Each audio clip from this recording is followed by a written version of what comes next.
Saudi আরবে ওমরা পালন করলেন জাতীয় দলের ফুটবলার ও ফুটবল টিমের সাথে থাকা টিম ম্যানেজমেন্টের সদস্যরা। ভারতের বিপক্ষে এশিয়ান কাপ বাছাই পর্বের ম্যাচ সামনে রেখে সৌদি আরবে ক্যাম্প করছে হাভিয়ের কাবরেরার শিষ্যরা। তার ফাঁকে একদিনের ছুটি কাজে লাগিয়ে মক্কায় পবিত্র ওমরা পালন করেছেন তারা। ফুটবলাররা জানান, মানসিকভাবে শান্ত থাকার পাশাপাশি মনোযোগ বাড়াতে সাহায্য করবে ওমরা।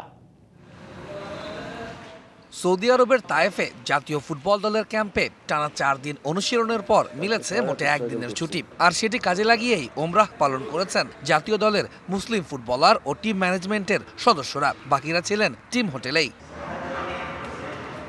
গেল 3 বছর থেকে নিয়মিতভাবেই সৌদি আরবে ক্যাম্প করছে বাংলাদেশ ফুটবল দল। প্রতিবারই অনুশীলনের ফাঁকে ওমরাহ করেছেন ফুটবলাররা, এবারও হয়নি তার ব্যতিক্রম।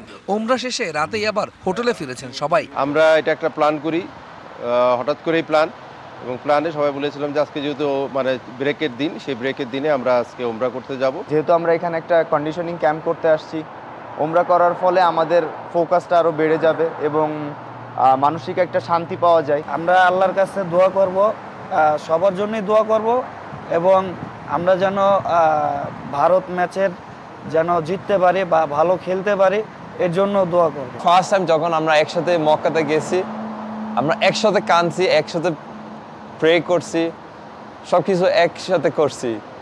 আজকে সেম, আমি মনে করি এটা টিমের জন্য অনেক ভালো। এ মাসের 25 তারিখ ভারতের বিপক্ষে এশিয়ান কাপ বাছাই পর্বের ম্যাচ খেলবে বাংলাদেশ। ম্যাচ ভেন্যু শিলংয়ের উচ্চতার সাথে মানিয়ে নিতে সৌদি আরবেই ক্যাম্প করছে লাল সবুজের জার্সিধারীরা। বিকালে ক্যাম্পে যোগ দিয়েছেন ইতালি প্রবাসী বাংলাদেশি বংশোদ্ভূত ফুটবলার ফাহমেদুল। 19 মার্চ ঢাকায় অনুশীলনে দলের সাথে যোগ দেবেন হামজা চৌধুরীও। ভারতের বিপক্ষে ম্যাচ খেলতে 20 মার্চ শিলং যাবে জাতীয় ফুটবল দল। 2027 সালে সৌদি আরবেই অনুষ্ঠিত হবে এএফসি এশিয়ান কাপের সবগুলো ম্যাচ। তৌহিদুল ইসলাম, ডিবিসি নিউজ ডেস্ক।